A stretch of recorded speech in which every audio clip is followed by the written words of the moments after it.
Hi, എല്ലാവർക്കും നമസ്കാരം. നമ്മൾ ഇന്നലെ സംസാരിച്ചത് MOHൻ്റെ എക്സാം ഏതൊക്കെ സ്ഥലത്ത് ജോലി കിട്ടാൻ വേണ്ടിയിട്ടാണ് എക്സാം എഴുതേണ്ടത്, ആരൊക്കെയാണ് MOHൻ്റെ എക്സാം എഴുതേണ്ടത് തുടങ്ങിയ ബേസിക് കാര്യങ്ങളാണ് നമ്മൾ ഇന്നലെ സംസാരിച്ചത്.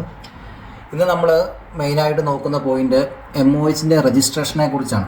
MOH രജിസ്ട്രേഷൻ ചെയ്യാൻ എന്തൊക്കെ ഡോക്യുമെൻറ്റുകളാണ് വേണ്ടത്, എന്തൊക്കെ കാര്യങ്ങളാണ് ശ്രദ്ധിക്കേണ്ടത്, അതുപോലെ തന്നെ MOH രജിസ്ട്രേഷൻ്റെ പേയ്മെൻറ്റ് എത്രയാണ്, UAE പാസ് എന്താണ് തുടങ്ങിയ MOH രജിസ്ട്രേഷൻ ചെയ്യാൻ വേണ്ട ഇമ്പോർട്ടൻ്റായ കാര്യങ്ങളെക്കുറിച്ചാണ് നമ്മൾ ഇന്ന് സംസാരിക്കാൻ പോകുന്നത്. അപ്പോൾ MOH രജിസ്ട്രേഷന് ഒരു വർഷം മുമ്പ് വരെയൊക്കെ നമ്മൾ MOH രജിസ്ട്രേഷൻ ചെയ്തുകൊണ്ടിരുന്നത് യൂസർ നെയിമും പാസ്വേഡും ഉപയോഗിച്ചിട്ടായിരുന്നു. ഇപ്പോൾ ആ യൂസർ നെയിമും പാസ്വേഡും മാറ്റിയിട്ട് ഇപ്പോൾ MOH UAE പാസ് ത്രൂ ആണ് MOHൽ രജിസ്ട്രേഷൻ ചെയ്യുന്നത്. യൂസർ നെയിമും പാസ്വേഡും ഇപ്പോൾ ആർക്കും തന്നെ ഇല്ല. അപ്പോൾ എപ്പോഴും നിങ്ങൾ MOHൽ രജിസ്ട്രേഷൻ ചെയ്യുമ്പം ഏതൊരു ഏജൻസിയിൽ നിന്നും ചെയ്താലും നിങ്ങളുടെ പേഴ്സണൽ മെയിൽ ഐഡിയും അല്ലെങ്കിൽ നിങ്ങളുടെ പേഴ്സണൽ മൊബൈൽ നമ്പറും കൊടുത്തിട്ടുള്ള UAE പാസ് തന്നെ ആയിരിക്കണം MOHൽ രജിസ്ട്രേഷൻ ചെയ്യേണ്ടത്. അല്ലെങ്കിൽ എന്ത് സംഭവിക്കുക വെച്ചാൽ ഫ്യൂച്ചറിൽ നിങ്ങൾക്ക് ആ പുതിയതായിട്ട് അവർ ക്രിയേറ്റ് ചെയ്യുന്ന ആ ഇമെയിൽ ID തന്നെ മുന്നോട്ടേക്ക് നിങ്ങൾ നോട്ട് ചെയ്യേണ്ടി വരും. MOHൻ്റെ ഓരോരോ നോട്ടിഫിക്കേഷൻ വരുമ്പോൾ അപ്ഡേറ്റുകൾ കിട്ടാൻ വേണ്ടി ആ മെയിൽ ID തന്നെ നമ്മൾ മുന്നോട്ടേക്ക് ഉപയോഗിക്കേണ്ടി വരും. അപ്പോൾ എപ്പോഴും ശ്രദ്ധിക്കുക, MOHൽ രജിസ്ട്രേഷൻ ചെയ്യുമ്പം നിങ്ങളുടെ പേഴ്സണൽ ഇമെയിൽ ID തന്നെ രജിസ്ട്രേഷൻ ചെയ്യാൻ വേണ്ടിയിട്ട് നോക്കുക. അത് വെച്ചിട്ട് നമ്മൾ ആദ്യം ചെയ്യേണ്ടത് UAE പാസ് ആണ്.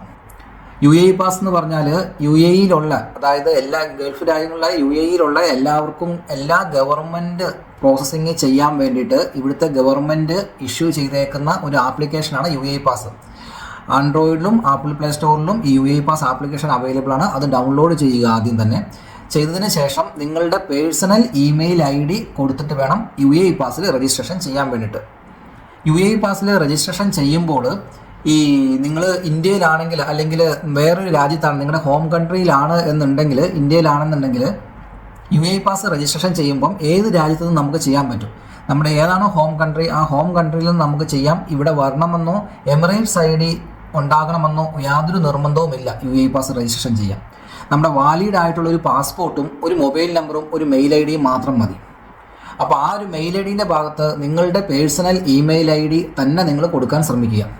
അത് ഇന്ത്യയിൽ ഇരുന്നിട്ട് തന്നെ നിങ്ങളുടെ UAE പാസ് നിങ്ങൾക്ക് രജിസ്ട്രേഷൻ ചെയ്യാൻ പറ്റും. അങ്ങനെ രജിസ്ട്രേഷൻ ചെയ്ത് കഴിഞ്ഞാൽ അതിന് ഫുൾ സ്റ്റെപ്പിലേക്ക് പോകാൻ പറ്റില്ല. അതിനകത്തൊരു എമിറേറ്റ്സ് ID ഒക്കെ അപ്ലോഡ് ചെയ്യാന്നൊരു പോയിന്റ് ഉണ്ട്. ആ പോയിന്റിലേക്ക് നിങ്ങൾക്ക് പോകാൻ പറ്റില്ല. പക്ഷേ അതിൻ്റെ ആവശ്യം നമുക്കില്ല. ഇനിഷ്യൽ രജിസ്ട്രേഷൻ ചെയ്ത് കഴിഞ്ഞാൽ പാസ്പോർട്ട്, വാലിഡായ പാസ്പോർട്ട് വെച്ച് ഇനിഷ്യൽ രജിസ്ട്രേഷൻ ചെയ്യുക. UAE പാസ് ഇനിഷ്യൽ രജിസ്ട്രേഷൻ ചെയ്ത് കഴിഞ്ഞാൽ പിന്നെ ആ UAE പാസ് വെച്ചിട്ട് വേണം നമ്മൾ MOHൻ്റെ സൈറ്റ് ഓപ്പൺ ആക്കാൻ വേണ്ടിയിട്ട്.